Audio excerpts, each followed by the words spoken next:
Julie Roussel here. Hey, welcome to Wacky Wednesday, where you never know what the topic's gonna be. Hey, thanks for joining in, whether you're live. Vicky, it's so nice to catch you live. Erin, you too. So thanks for joining in, whether you're live or catching on the replay. It's great to see you. So I hope everybody had an enjoyable and fun 4th of July.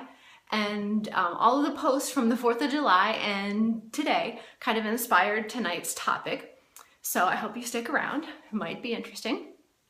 As always, if you hear something that you like or found helpful, leave me a reaction, jump in and please comment your thoughts, share the video with anyone you think it would help, and PM me if you have questions or would like to hear some more.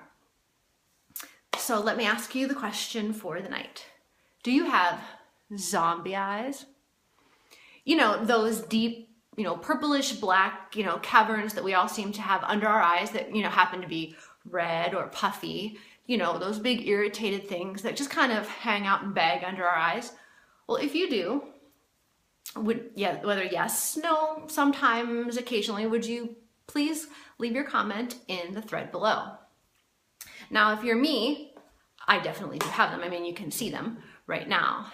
They tend to be a little bit genetic, but as some people know, they can also be influenced by your environment, your allergies, makeup, contacts, cleansers, not enough sleep if you're a mom. And people used to always ask me, gosh, why are you so tired? Are you getting enough sleep? And most of the time it had nothing to do with sleep. It was just they were very dark and purple and there wasn't a whole lot you could do about them. But I wanted to share with you tonight 3 reasons why you need a good eye cream to help stave off those zombie eyes, and how to properly apply it so that you can get the maximum results out of yours. So there are 3 reasons that you need an eye cream. Your eyes happen to be the thinnest and the most fragile skin area, and it tends to contain just a few oil glands only.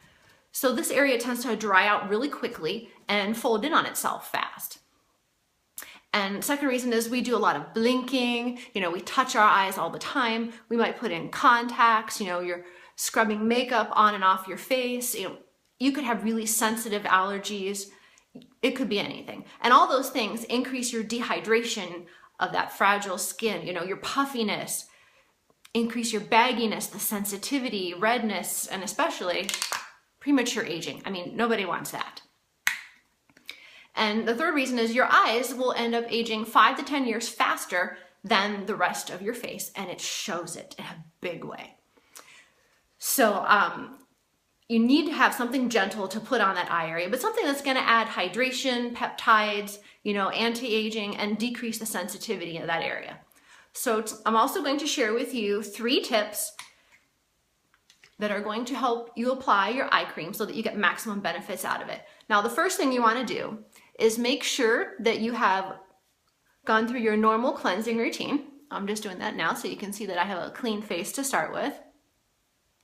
As you can see, I've got a little bit on there. But you want to make sure that your face is cleansed, because if you are going to be touching that area and you are putting an eye cream on, then you don't want to have any dirt or bacteria sliding into your eye area to make things worse. Okay, so once you've cleansed and gone through your normal makeup routine, you want to grab your eye cream and you want to take your 4th finger. For a lot of people, it's the ring finger because it's your weakest finger, and you don't want to put a lot of pressure and pulling and tugging in the eye area because it's very fragile skin. You don't want to add bruises, you don't want to add wrinkles to it. So the second thing you want to do with your ring finger, I've got my eye cream right here, is you want to dab a little bit. I mean, as you can see, just a really, really tiny little bit on there. And I hope you don't mind, I'm going to get real close up here. But you want to take that small amount. Okay, please excuse, the baggies, the circles. Don't look. Just watch the eye cream. But what you want to do is take your 4th finger, again, like I said, your weakest finger, and I know it doesn't feel like it's the most comfortable thing to do, but you still want to use this finger. It is the lightest and easiest way to do it. And you want to apply this on your orbital bone. As you can see, I have the circle to mark the area for me. But you want to apply it in a light patting motion, and you want to start on the bottom of your orbital bone and just keep on going all the way to the top. Now, if you notice, I am not going any higher than the orbital bone and no further than right here where it meets your nose. You don't want to, the reason that I am applying it in this motion in this area is for one main important reason. Your eye cream or even any moisturizer that you put on, what it tends to do is it will travel anywhere from a ½ inch to a total inch throughout the day while it's on your face as well as at night. And if you put it on any closer than that, and I know we're thinking, well, gosh, I need it up a little closer. But again, you still want to apply it in a patting motion, just very lightly on the orbital bone.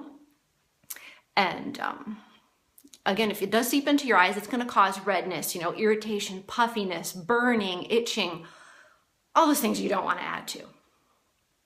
So once you've finished applying your moisturizer, your eye cream, as you can see, it's all absorbed in, again, in a gentle patting motion on the orbital bone. You want to allow that to dry, and you would then apply your moisturizer on the rest of the areas of the face while it's drying, because again, you already have moisturizers in your eye cream, so you don't need to apply them a second time, and you don't want to risk the moisturizer that you use on your face seeping into your eyes as well.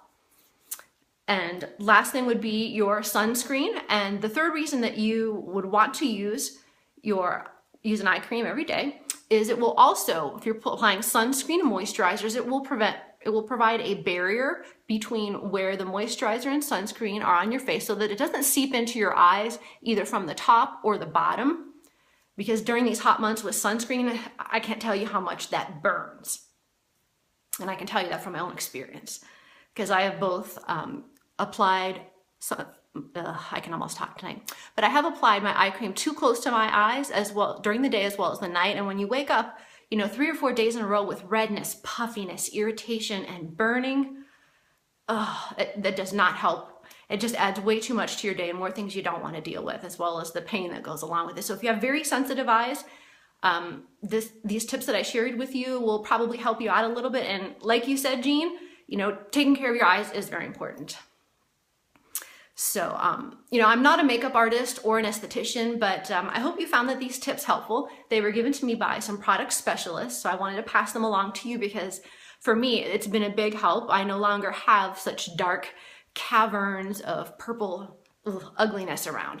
So they've gotten a little bit lighter, a little bit less baggy, and I hope that this tip will help you out as well. If you found it helpful, you know, would you please do me a favor and leave a reaction, you know, like a comment or any other tips that even you might have to help people in applying their eye cream to help minimize those circles. It would be greatly appreciated. Share the video with anyone you think it would help, and PM me if you'd like a recommendation for a phenomenal eye cream to get rid of those zombie eyes. You know, our eyes are the focal point of our face. You know, it's what people notice about us the very first thing when we're introduced. You know, and it's also what people remember the most about you, especially if you have a very different eye color. And our eyes show our health, our vitality, our emotions. And you always want that area to look fresh. And, you know, being women, we never want to look our age, right?